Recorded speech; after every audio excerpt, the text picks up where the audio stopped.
नमस्कार, मैं शिवानी। बिहारी न्यूज में आपका स्वागत है। खबरों की ओर बढ़ने से पहले एक नजर डालते हैं सुर्खियों पर। बाबू वीर कुंवर सिंह की वीरता को वायुसेना की सलामी। लड़ाकू विमानों ने भरी गर्व की उड़ान, देशभक्ति के रंगों से सजा आसमान। पहलगाम हमले के बाद बिहार में सुरक्षा बढ़ी। बिहार के पर्यटन स्थलों पर हाई अलर्ट। नालंदा से लेकर राजगीर तक सुरक्षा बढ़ाई गई। बीपीएससी 70वीं परीक्षा रद्द की याचिका सुप्रीम कोर्ट ने की खारिज। बीपीएससी 70वीं मुख्य परीक्षा तय समय पर ही होगी आयोजित। 25 से 30 अप्रैल तक आयोजित होना है बीपीएससी 70वीं की मुख्य परीक्षा।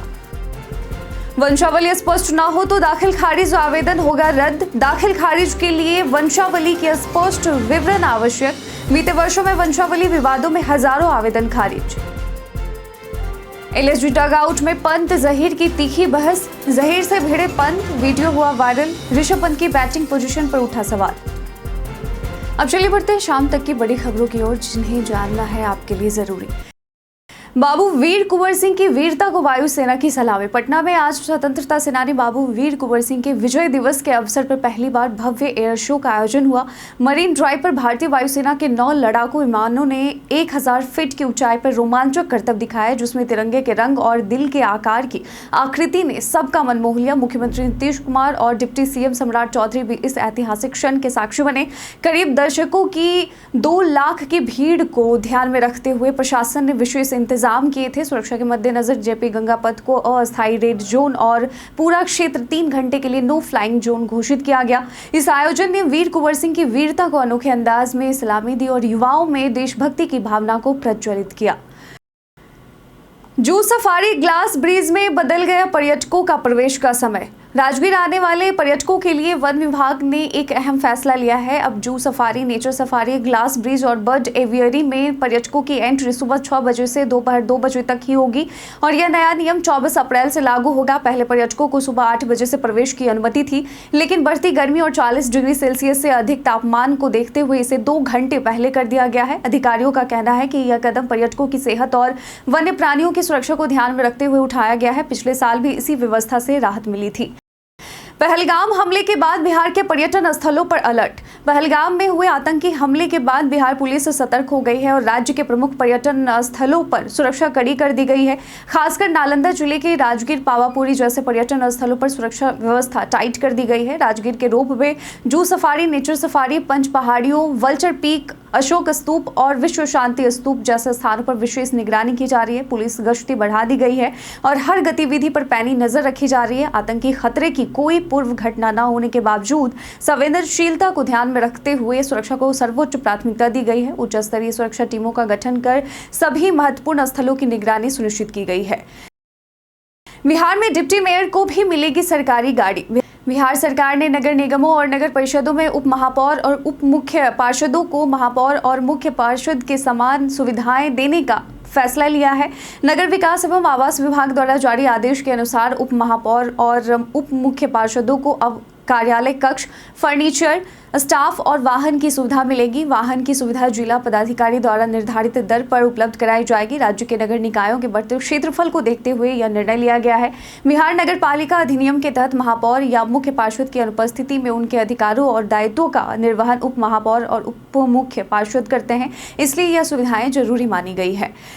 लाइसेंसी हथियारों पर बिहार सरकार की पैनी नजर। बिहार में अपराध नियंत्रण को लेकर राज्य सरकार सख्त कदम उठा रही है। खासकर शादियों और समारोहों में हो रही हर्ष फायरिंग की घटनाओं पर चिंता जताई जा रही है। मुख्य सचिव अमृतलाल मीणा की अध्यक्षता में हुई बैठक में लाइसेंसी हथियार धारकों की गतिविधियों पर विशेष निगरानी रखने का निर्णय लिया गया है। विशेष रूप से उन धारकों पर नजर रखी जाएगी जो बड़ी मात्रा में गोलियां और बारूद खरीद रहे हैं। इसके साथ ही राज्य भर में आर्म्स लाइसेंस का सत्यापन अभियान चलाने और बालू खनन के मामलों में ठोस कार्रवाई की जाएगी। पुलिस प्रशासन को भी सतर्कता बढ़ाने और नियमित छापेमारी के निर्देश दिए गए हैं ताकि असामाजिक गतिविधियों पर नियंत्रण पाया जा सके।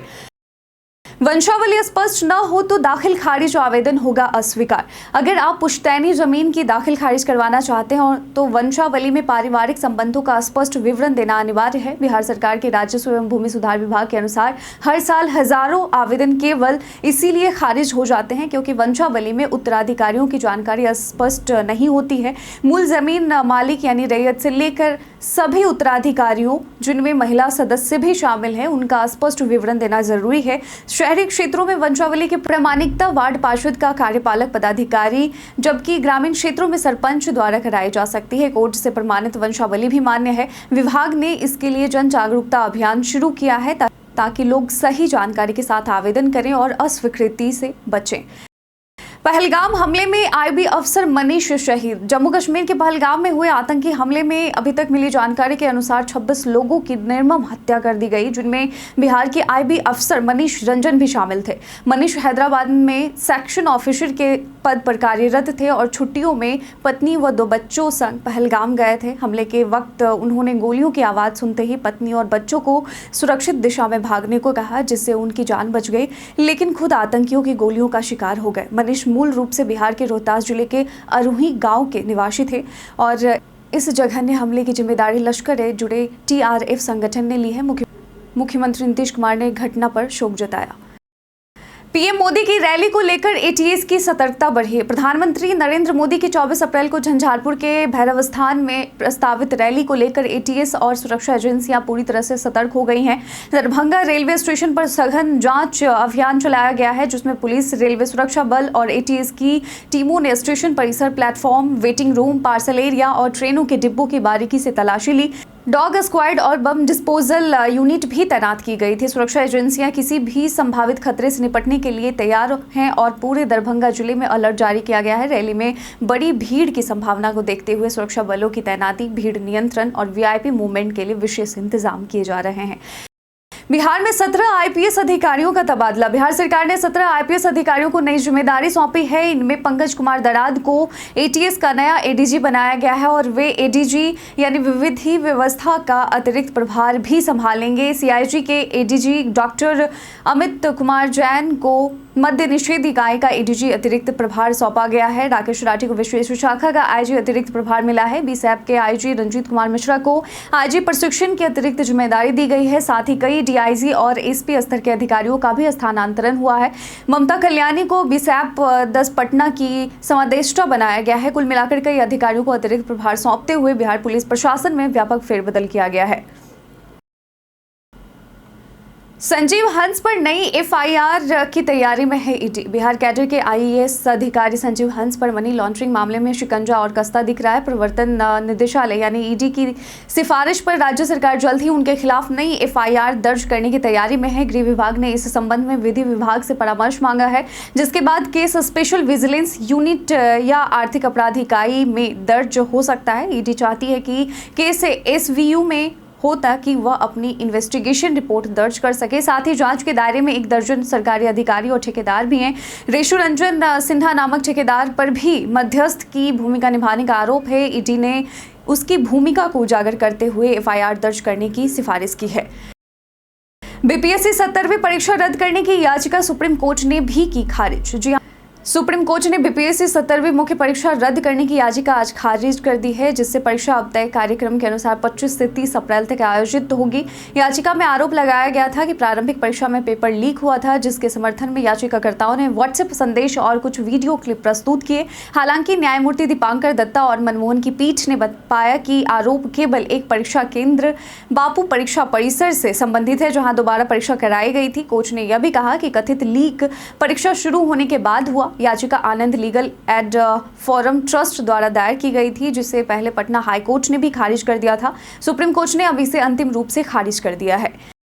362 लीटर विदेशी शराब के साथ तस्कर गिरफ्तार। बिहार के बक्सर जिले में मद्य निषेध अभियान के तहत बड़ी कार्रवाई की गई है। वीर कुंवर सिंह जांच चौकी पर चेकिंग के दौरान एक स्कॉर्पियो से 362.85 लीटर अवैध विदेशी शराब बरामद हुई। जब्त शराब में 40 कार्टन 8 PM ब्रांड के 1920 टेट्रा पैक प्रत्येक 180 मिलीलीटर के और 23 बोतल रॉयल चैलेंज 750 मिलीलीटर के शामिल हैं। और एक तस्कर मुकेश कुमार उर्फ बुधन को गिरफ्तार किया गया है, जो भोजपुर जिले का निवासी है। आरोपी ने बताया कि उसे यह शराब उत्तर प्रदेश के भरौली से मिली थी और बक्सर टोल प्लाजा के पास डिलीवरी देनी थी। उत्पाद विभाग के अनुसार यह अंतर्राज्यीय तस्करी का मामला है। स्कॉर्पियो नंबर के आधार पर नेटवर्क की जाँच की जा रही है और आगे और गिरफ्तारियां हो सकती हैं। बिहार में शाहरुख खान को उपभोक्ता आयोग का नोटिस। बक्सर जिला उपभोक्ता आयोग ने एक गंभीर मामले में बॉलीवुड सुपरस्टार शाहरुख खान को नोटिस जारी किया है। डुमरांव के मनोज कुमार सिंह ने बायजू शिक्षण संस्थान और आदित्य बिड़ला फाइनेंस के खिलाफ 45 लाख का हर्जाना मांगते हुए परिवाद दायर किया है। शिकायत के अनुसार उन्होंने बेटी की ऑनलाइन पढ़ाई के लिए बायजू में नामांकन कराया था, लेकिन पढ़ाई संतोषजनक नहीं होने पर पैसे लौटाने का वादा पूरा नहीं हुआ। EMI भी काट ली गई। उपभोक्ता आयोग ने बायजू और आदित्य बिड़ला के साथ साथ ब्रांड एम्बेसडर शाहरुख खान को भी नोटिस भेजा, क्योंकि नए उपभोक्ता कानून के अनुसार सेलिब्रिटी की जिम्मेदारी है कि वह किसी भ्रामक विज्ञापन का हिस्सा न बने। जयनगर से पटना तक कल से शुरू होगी नमो भारत ट्रेन। बिहार की पहली नमो भारत ट्रेन का उद्घाटन प्रधानमंत्री नरेंद्र मोदी 24 अप्रैल यानी कल करेंगे और यह ट्रेन जयनगर से पटना के बीच चलेगी और 130 किलोमीटर प्रति घंटे की रफ्तार से 267 किलोमीटर की दूरी 5 घंटे 30 मिनट में तय करेगी। इस ट्रेन के सभी 16 कोच जनरल होंगे, जिसमें 2000 यात्रियों की क्षमता होगी। ट्रेन जयनगर से सुबह 5 बजे चलेगी और पटना 10:30 में पहुंचेगी।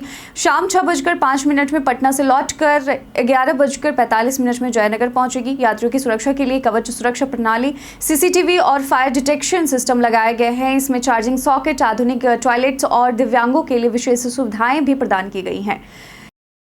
LSG डगआउट में पंत जहीर की तीखी बहस। IPL 2025 के एक अहम मुकाबले में दिल्ली कैपिटल्स ने लखनऊ सुपर जायंट्स को 8 विकेट से हराकर सीजन की 6ठी जीत दर्ज की। लखनऊ के 159 रन के जवाब में दिल्ली की आक्रामक शुरुआत की, जहां अभिषेक पोडेल ने 51 रन बनाए। मैच के बाद लखनऊ के कप्तान ऋषभ पंत एक वायरल वीडियो को लेकर चर्चा में है, जिसमें वो डगआउट में मेंटोर जहीर खान से बहस करते नजर आ रहे हैं। रिपोर्ट्स के मुताबिक पंत बैटिंग ऑर्डर में देरी से भेजे जाने से नाराज थे। पंत को इंपैक्ट प्लेयर आयुष बदोनी के बाद भेजा गया, जिन्होंने 36 रन बनाए। पंत खुद 2 गेंद खेलकर 0 पर आउट हो गए और इस वीडियो पर सुरेश रैना और अनिल कुंबले ने शांत और सकारात्मक रवैया अपनाने की सलाह दी।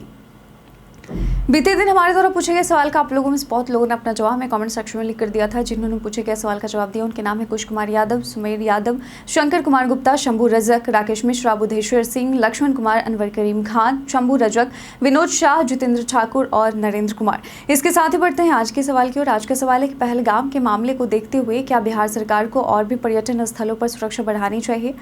इस पर आपकी क्या राय है? हमें कमेंट सेक्शन में लिखकर जरूर बताइएगा। आज के बुलेटिन में बस इतना ही। बिहार की तमाम खबरों के साथ बने रहने के लिए देखते रहें बिहारी न्यूज़। और साथ ही अगर आप यूट्यूब चैनल पर देख रहे हैं तो चैनल को सब्सक्राइब कर लें। अगर आप फेसबुक पेज पर देख रहे हैं तो लाइक और फॉलो करना ना भूलें। धन्यवाद।